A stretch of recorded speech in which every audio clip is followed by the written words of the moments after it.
1 Kings chapter 12. Rehoboam went to Shechem, where everyone was waiting to crown him king.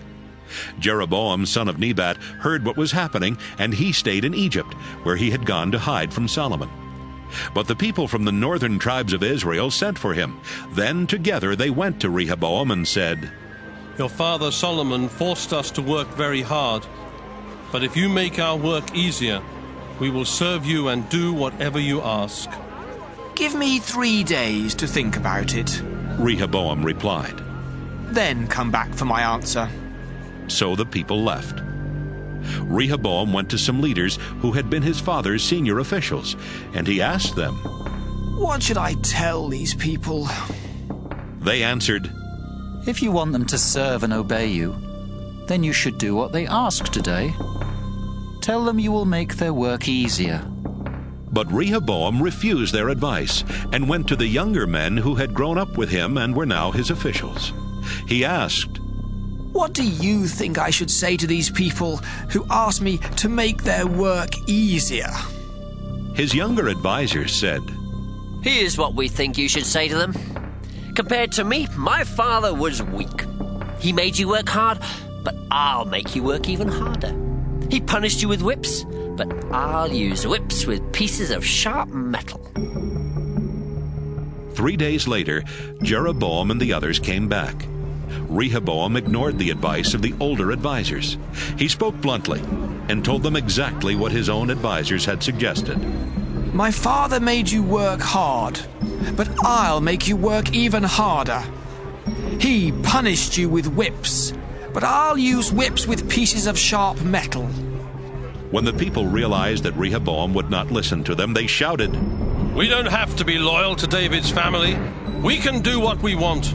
Come on, people of Israel, let's go home. Rehoboam can rule his own people."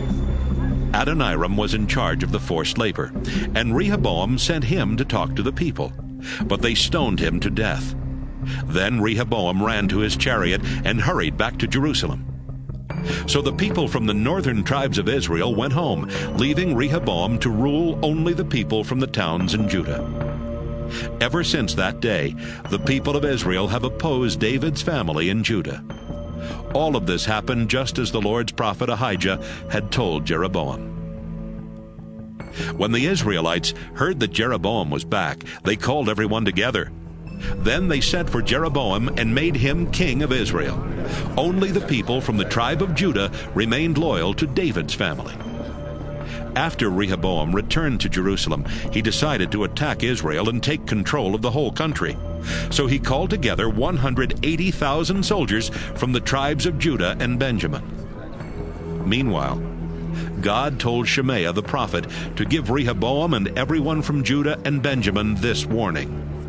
"Don't go to war against the people from Israel. They are your relatives. Go home. I am the Lord, and I made these things happen." Rehoboam and his army obeyed the Lord and went home. Jeroboam rebuilt Shechem in Ephraim and made it a stronger town. Then he moved there. He also fortified the town of Penuel. One day Jeroboam started thinking, Everyone in Israel still goes to the temple in Jerusalem to offer sacrifices to the Lord. What if they become loyal to David's family again? They'll kill me and accept Rehoboam as their king. Jeroboam asked for advice and then made 2 gold statues of calves. He showed them to the people and said, "Listen, everyone. You won't have to go to Jerusalem to worship anymore. Here are your gods who rescued you from Egypt." Then he put one of the gold calves in the town of Bethel. He put the other one in the town of Dan, and the crowd walked out in front as the calf was taken there. What Jeroboam did was a terrible sin. Jeroboam built small places of worship at the shrines and appointed men who were not from the tribe of Levi to serve as priests. He also decided to start a new festival for the Israelites on the 15th day of the 8th month, just like the one in Judah. On that day, Jeroboam went to Bethel and offered sacrifices on the altar to the gold calf he had put there. Then he assigned the priests their duties.